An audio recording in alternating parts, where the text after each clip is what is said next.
Hello बच्चों, welcome to yogic classes. और आज की क्लास में हम लोग पढ़ेंगे रिलेशनशिप बिटवीन रेवेन्यू कॉन्सेप्ट्स। तो अभी आपने जैसे कॉस्ट के केस में कुछ कॉन्सेप्ट्स पढ़े थे, कुछ रिलेशनशिप पढ़े थे, कुछ ग्राफ पढ़े थे। सिमिलरली हम लोग रेवेन्यू के केस में भी पढ़ेंगे, बट यहाँ पे कंडीशंस हम लोग दो अप्लाई करेंगे। रेवेन्यू के केस में दो कंडीशंस आती हैं। पहली कंडीशन होती है जब प्राइस रहता है कांस्टेंट, यानी प्राइस रिमेन्स कांस्टेंट। ये एक सिचुएशन आएगी, first situation. And second situation is कि प्राइस ना फॉल कर रहा है, मतलब price falls with rise in output. मेरा कहने का मतलब ये, बहुत सिंपल सी लैंग्वेज में आपको समझाता हूं मैं। बेटा, अगर प्राइस कांस्टेंट है, ये पता कब होता है? जब आपकी परफेक्ट कंपटीशन होता है मार्केट के अंदर।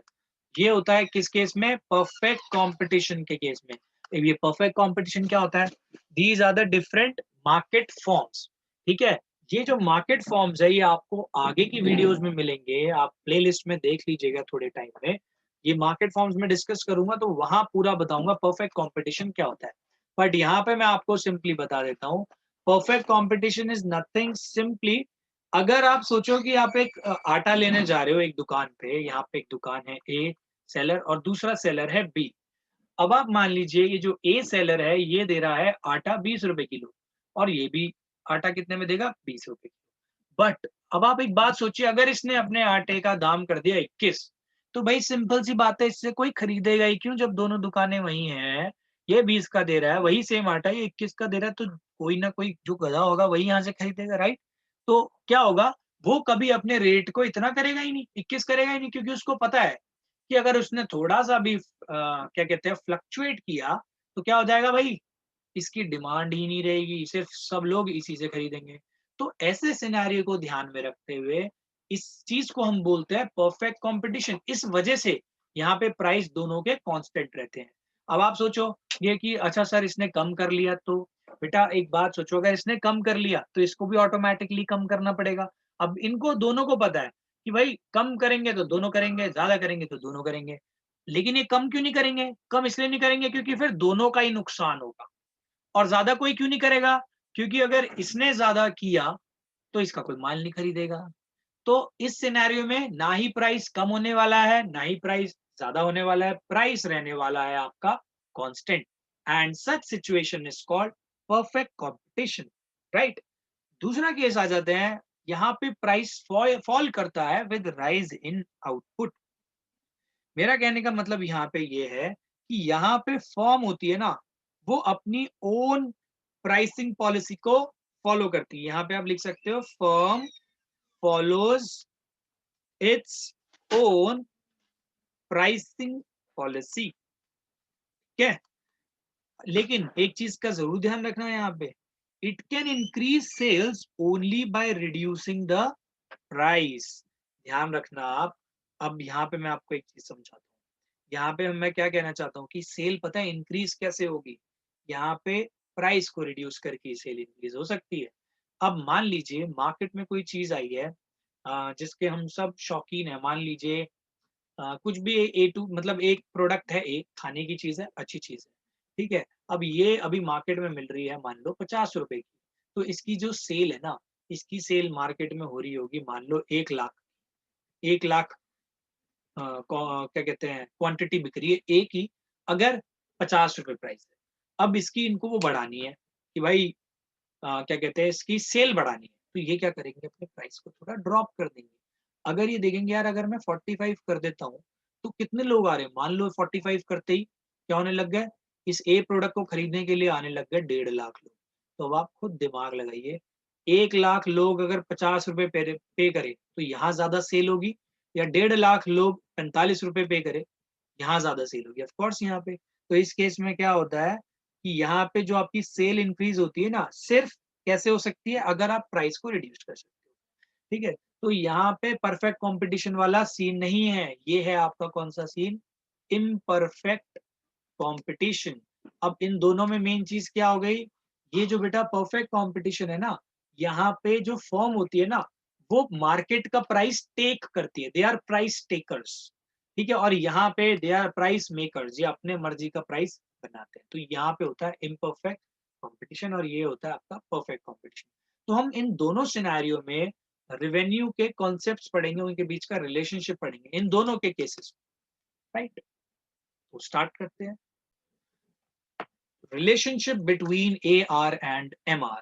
तो अगर आपने पुरानी वीडियोस नहीं देखी हैं तो आप पहले वो देख लीजिए। AR का मतलब होता है एवरेज रेवेन्यू एंड MR का मतलब होता है marginal revenue. Average revenue and marginal revenue I have already discussed in the earlier videos. You can click on the link and went to that video. Fine. तो उसके बाद हम लोग क्या करने वाले हैं, यहाँ पे देख लीजिए, हम relationship between AR and MR पढ़ने वाले हैं। तो अब आप यहाँ पे ना एक केस समझिए। यहाँ पे आपको पता होना चाहिए मार्जिनल रेवेन्यू क्या होता है और एवरेज रेवेन्यू क्या होता है। तो यहाँ पे मैं एक एग्जांपल की हेल्प से समझाता हूँ। मान लीजिए आप किसी चीज की 10 यूनिट्स को सेल करते हो, ठीक है? 10 यूनिट्स अगर आप सेल करते हो 100 रुपीज में, ठीक है? अब तो आपका एवरेज रेवेन्यू कैसे निकालोगे आप? एवरेज रेवेन्यू का होता है फॉर्मूला, ये total revenue upon total quantities, that is 10 थी ना, तो यानी कि एक यूनिट कितने की हो गई? 10 रुपए की, ठीक है? अब इसमें केस का ध्यान रखना, यहाँ पे मैं केस कंसिडर कर रहा हूँ व्हेन प्राइस इज कांस्टेंट। अब आप एक बात सोचिए, 10 यूनिट मिल रही है 100 की, एक यूनिट मिल रही है 10 रुपए की, तो 11 यूनिट कितने में मिलेगी? 11 यूनिट आपको मिलेगी 110 रुपए में, करेक्ट? तो अब आप एक बात बताइए, यहाँ पे एवरेज रेवेन्यू हो गया 10 और मार्जिनल रेवेन्यू कैसे निकालते हैं कि जस्ट एक एडिशनल यूनिट बेचने पे, यानी 10 से 11 आपने बेचा, तो आपका रेवेन्यू में कितना एडिशन हुआ? 10 रुपए का। 100 में 10 बेची थी, 110 में 11 बेची है, यानी जस्ट एक एडिशनल यूनिट के लिए आपने कितना जनरेट कर लिया है? 10। तो ये जो 10 रुपए है ना बेटा आपका, ये मार्जिनल रेवेन्यू कहलाता है। अब यहाँ पे आप देख सकते हो, अगर प्राइस सेम ही है तो एवरेज रेवेन्यू और मार्जिनल रेवेन्यू हमेशा बराबर आएंगे, लेकिन कब? When price is constant. तो आप बेटा जब इसका ग्राफ बनाओगे तो बहुत सिंपल सा ग्राफ बनेगा। इसमें ध्यान रखना, हम लोग क्या करने वाले हैं? प्राइस को सेम रखने वाले हैं, AR एंड MR, ठीक है? और यहाँ पे यूनिट्स सोल्ड। तो मैंने आपको बताया था कि भाई when the prices are constant, यहाँ पे आप जितना मर्जी क्वांटिटी बेचो, भाई यहाँ पे क्या कहते हैं, चाहे क्वांटिटी कम बेको चाहे ज्यादा बेको, आपका प्राइस कांस्टेंट रहेगा। यानी कि आपका AR और ये जो प्राइस है ना, प्राइस, ये आपका AR is equals to MR रहेगा, राइट? तो आप इसको ये भी बोल सकते हो, ये परफेक्टली इलास्टिक का केस बन गया डिमांड कर, परफेक्टली इलास्टिक, यानी हल्का सा किसी ने भी चेंज किया प्राइस तो भाई उसका नुकसान, ठीक है? तो ये परफेक्टली इलास्टिक हो गया। तो ये हो गया आपका AR MR और यूनिट सोल्ड, यानी कि relationship between average revenue and marginal revenue. तो सिंपल सी भाषा में, एवरेज रेवेन्यू और marginal revenue will remain same when the prices of the commodity are constant. That's it.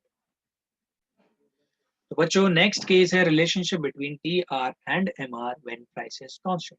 तो आपको यही सेम एग्जांपल मैं यहाँ पे दे रहा हूँ। यहाँ पे ये मानो TR है आपका 10 यूनिट्स टोटल सॉल्व करने पे इतना। अब आप एक बात सोचिए, अगर 9 यूनिट्स सोल्ड करते तो कितने रुपए बनते? 90। 9 यूनिट्स का TR होता 90। अगर 8 यूनिट्स का कितना होता? 80। तो ऐसे सिमिलरली 2 यूनिट्स का कितना होता? 20। 1 यूनिट का तो अभी आपने निकाला कितना? 10।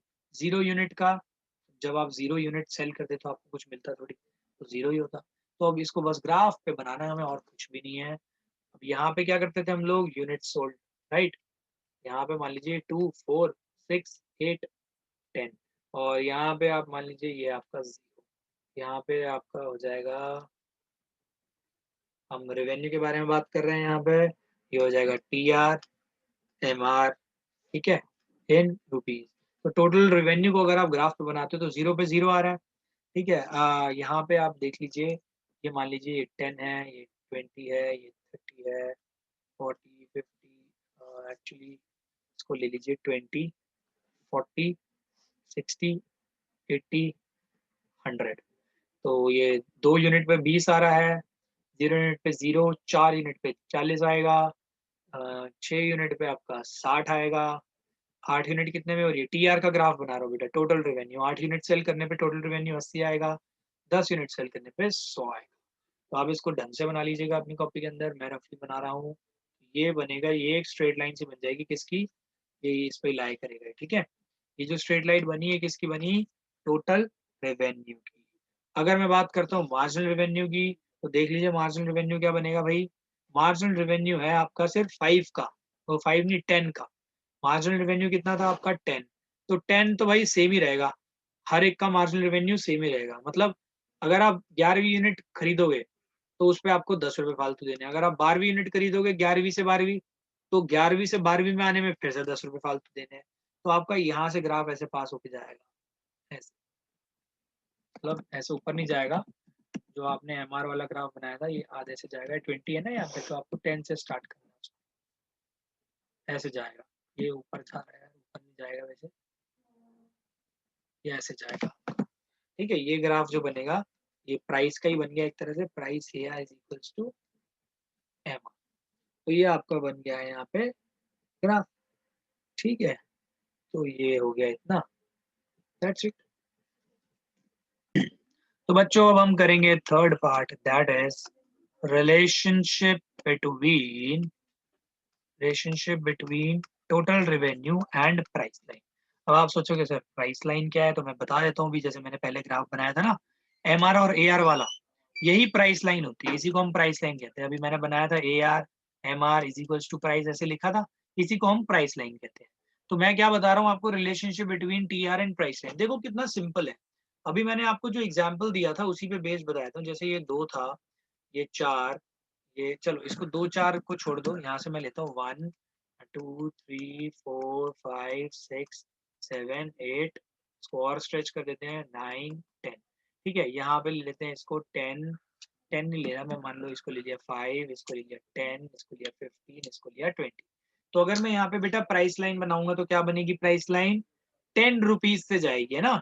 और प्राइस कांस्टेंट रहने वाला है, आप चाहे कितनी भी यूनिट खरीदो, राइट। अब मान लीजिए मुझे ये पता लगाना है कि भाई 6 यूनिट तक कितने टोटल रेवेन्यू कवर हो। तो आप पता है क्या करोगे?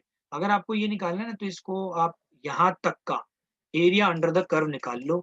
आपको ये मिल जाएगा कि टोटल रेवेन्यू कितना है, टी आर फॉर 6 यूनिट्स। अगर आपको 6 यूनिट का टोटल रेवेन्यू निकालना है, आप क्या करोगे? Area under the price line curve, ये निकाल लो, सिंपल सा। प्राइस लाइन के अंडर का एरिया निकाल लोगे ना, तो जिस यूनिट तक निकालोगे आप एरिया, तब आपको उस तक का टोटल रेवेन्यू मिल जाएगा। अब आप देखिए इस रेक्टेंगल का एरिया क्या होगा। ये है लेंथ कितनी, ये ब्रेथ कितनी है 10 की, ठीक है, और ये लेंथ कितनी है 6 की। तो 6 इंटू 10 कितना हो गया 60। और आप देख सकते हो 6 यूनिट खरीदने में 60 रुपीज ही तो लगेंगे। टी आर फॉर 6 यूनिट्स कितना आएगा 60।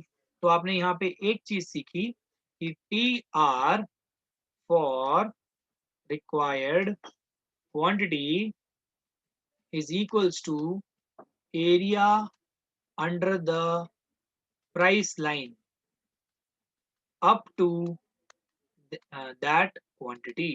उस क्वांटिटी तक आपको एरिया अंडर द कर्व निकालना है, area under the price line निकालना है, राइट। तो आपका इससे क्या निकल जाएगा? Total revenue, that's it.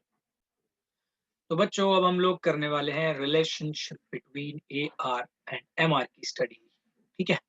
तो अब ये जो केस है बेटा, इससे पहले जो मैंने तीनों केसेस कराए उसके अंदर एक साइड में ब्रैकेट में चीज लिखी थी मैंने कि when the price remains constant, but यहाँ पे मैंने लिख दिया है when price falls with rise in outputs। तो ये मैंने वीडियो के स्टार्टिंग में ही आपको बता दिया था कि आपका जो राइज होगा ना, क्या कहते हैं क्या कहते हैं आउटपुट में, और प्राइस फॉल होगा, ये मैंने आपको बताया था कैसे होएगा। अगर आपको क्या कहते हैं, अगर आप प्राइस को फॉल कराओगे, मतलब नीचे गिराओगे, तभी आपका जो आउटपुट है वो राइज करेगा। सिंपल सी बात आपको मैंने समझाई थी कि अगर आप रेट घटाते हो तो लोग ज्यादा लेने लगेंगे, उसकी डिमांड ज्यादा बढ़ेगी, तो ज्यादा आउटपुट आपको मिलेगा, ठीक है। तो आप ज्यादा रेवेन्यू कलेक्ट कर पाओगे, सिंपल सी भाषा में, ठीक है। तो इस केस में आप एक बात समझिए, यहाँ पे जैसे पिछले केस में था प्राइस सेम था और ए आर और एम आर इक्वल थे, बट यहाँ पे ऐसा नहीं होगा। मेरा कहने का मतलब समझो, यहाँ पे मान लीजिए वही पुराने क्वेश्चन को लेते हैं हम, यहाँ पे 10 यूनिट्स मान लीजिए 100 रुपए में बिकी थी। Okay, there is no doubt. ठीक है, लेकिन अब 11वीं यूनिट, अब हम चाहते हैं कि भाई हमारा रेवेन्यू इंक्रीज हो। तो वो क्या करता है, कहता है अच्छा यार अब एक यूनिट एक्स्ट्रा जो भी खरीदेंगे ना, अब यहाँ पे हम लोग अपना मार्जिनल रेवेन्यू थोड़ा कम कर लेते हैं। मतलब अगर कोई 11 यूनिट हमसे खरीद लेता है तो हम उसको 110 की देने की बजाय 109 की दे देते हैं। ठीक है, कोई 12 यूनिट अगर हमसे खरीद लेगा तो उसको हम रुपीज 118 की दे देंगे। ठीक है, या फिर और थोड़ी सी कम करना चाहो, मान लीजिए 117 की दे दोगे। कहोगे कि अच्छा यार कोई 13 यूनिट खरीद ले तो कितनी दे देंगे भाई हम लोग। तो आप कहोगे कि अच्छा यार तो हम एक काम करते हैं, इसको यहाँ 9 गिराया था, यहाँ पे 8 का लगा दिया, यहाँ 7 का लगा देते हैं, 1 2 4। ठीक है, तो आपने ऐसे निकाल लिया, राइट। अब आप यहाँ पे एक बात समझिए, अब मैं 13 यूनिट्स का एवरेज निकालने के लिए जब आपको बोलूंगा ना, तो आप क्या करोगे, 124 को 13 से तो डिवाइड कर दोगे। ठीक है, क्या करोगे, 124 को 13 से डिवाइड कर दोगे। तो आप इसको कैलकुलेट करके देखिए, 124 को 13 से डिवाइड करेंगे तो ये आपका आ जाएगा 13 नाइन जा, एंड 13 नाइन जा वेरी वेल नो कितना होता है भाई, 13 नाइन जा 117, राइट। तो 117 होता है, इसमें बचेगा कितना आपका 7 पॉइंट, यहाँ पे पॉइंट लगा लो, यहाँ पे जीरो आ जाएगा। तो ये आप देखोगे तो कितना आएगा, 9.5 समथिंग आ रहा है। Okay, it is fine. लेकिन लेकिन लेकिन आप यहाँ पे मार्जिनल देखना कितना आएगा। मार्जिनल आपका है यहाँ पे 9, यहाँ पे मार्जिनल निकालना है, मार्जिनल रेवेन्यू कितना है, यहाँ पे आया आपका 8, यहाँ पे आपका है मार्जिनल रेवेन्यू 7, लेकिन आपका जो एवरेज आया वो है 9.5। ठीक है, तो आप हमेशा एक चीज का ध्यान रखना, कभी भी मार्जिनल रेवेन्यू आपका एवरेज रेवेन्यू को क्रॉस ही नहीं करेगा, हमेशा क्या रहेगा, उससे कम रहेगा। ये मैंने एग्जाम्पल के तौर पे आपको दिखा भी दिया करके। ठीक है, तो अब आप यहाँ पे देख लीजिए, इसका मतलब इसको मैं ग्राफ पे कैसे शो करूंगा कि देखो 9.5 मेरा एवरेज है, अगर क्वांटिटी कुछ नहीं बिकी तो एक पॉइंट ऑफ टाइम पे ये दोनों इक्वल हो सकते हैं, जीरो। जब एक भी क्वांटिटी नहीं बिकी तो ये दोनों कुछ ना कुछ होगा, यहाँ पे क्या कहते हैं इसका, हम ये लिख सकते हैं AR and MR। ठीक है, इन रुपीज। तो इसका देखो ग्राफ कैसे बनेगा, ये जाएगा AR का ग्राफ। रीजन मैंने आपको बताया था, AR क्या होती है, प्राइस ही तो होता है। एक तरह से आपका प्राइस जो है वो भाई डाउन डाउन डाउन डाउन जा रहा है। डाउन डाउन क्या मतलब, ये आपका जो एवरेज रेवेन्यू है वो कम हो रहा है। तभी तो आप क्या कहते हैं, नंबर ऑफ, मैंने आपको बताया ना ऊपर क्या लिखा है, when price falls with rise in outputs. मतलब जैसे जैसे आप आउटपुट, ये यूनिट सोल्ड है ना, यूनिट्स सोल्ड, तो ये जो आपकी यूनिट सोल्ड अगर ज्यादा होगी, आपका रेवेन्यू, एवरेज रेवेन्यू थोड़ा नीचे नीचे डाउन जाएगा, यानी प्राइस जो है आपका धीरे धीरे नीचे जाएगा। लेकिन एट द सेम टाइम मैंने आपको ये भी प्रूव करके दिखाया कि ये जो आपका मार्जिनल रेवेन्यू है, ये हमेशा एवरेज रेवेन्यू से कम होएगा। ऑफ कोर्स ये भी नीचे जा रहा है, 9 से 8 हुआ, 8 से 7 हुआ, लेकिन ये हमेशा एवरेज रेवेन्यू से कम ही रहने वाला है। तो ये आपका ऐसा मार्जिनल रेवेन्यू एक पॉइंट ऑफ टाइम पे जीरो भी हो जाएगा, नेगेटिव भी चले जाएगा, that is a different thing. तो ये आपका मार्जिनल रेवेन्यू है और ये है आपका एवरेज रेवेन्यू। ठीक है, तो ये इन दोनों का रिलेशनशिप है। सिंपली इस रिलेशनशिप से मैंने ये बताया, जैसे हम यूनिट सोल्ड बढ़ाते हैं, that is rise in output होता है, तो आपका प्राइस फॉल कर रहा है, ये कंडीशन हमने मानी है। और मैंने ये बताया कि MR will always be less than और equal to MR when price falls with rise in outputs. That's it. हाँ बच्चों, इसमें एक चीज का ध्यान रखना, आपको ये जरूर लिखना है, MR is less than AR। ठीक है, अब हम लोग क्या करने वाले हैं, रिलेशनशिप वैसे ही है, relationship between TR and MR, और वही ब्रैकेट में when price falls falls with rise in output. Output में राइज होने पे प्राइस फॉल करना, भाई सेम सिचुएशन आ गई है। अब यहाँ पे TR और MR का रिलेशन, यहाँ पे ना मैं आपको एक टेबल की हेल्प से समझाता हूँ। मान लीजिए यूनिट सोल्ड हुई है 1, दूसरी 2, तीसरी 4, और तीसरी 3, 4 और ये 5। ठीक है, तो ये नंबर ऑफ यूनिट सोल्ड बन गई। ठीक है, अब मैं आपको यहाँ पे बता रहा हूँ कि मान लीजिए इसका एवरेज रेवेन्यू क्या होता है एक यूनिट का, सबका बता देता हूँ। ठीक है, यहाँ पे इसका TR भी बता देंगे, यहाँ पे इसका MR भी बता देंगे। This will be TR, this will be MR, sorry यहाँ नहीं लिखना हमें ये, दिस विल बी AR, ठीक है, ये AR हो गया, ये TR हो गया इसका, और ये MR हो गया।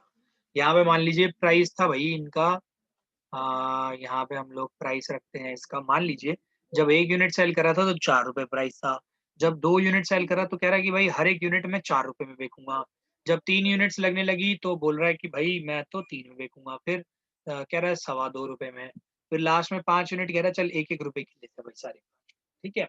तो अब यहाँ पे टोटल रेवेन्यू देखो, 1 रुपए 5 रुपए की अगर चीज बेच रहा है, एक बेकी बस यूनिट्स, ये क्या है, यूनिट्स सोल्ड, एक बेकी तो कितने रुपए टोटल रेवेन्यू आया उसके पास, 5 रुपए।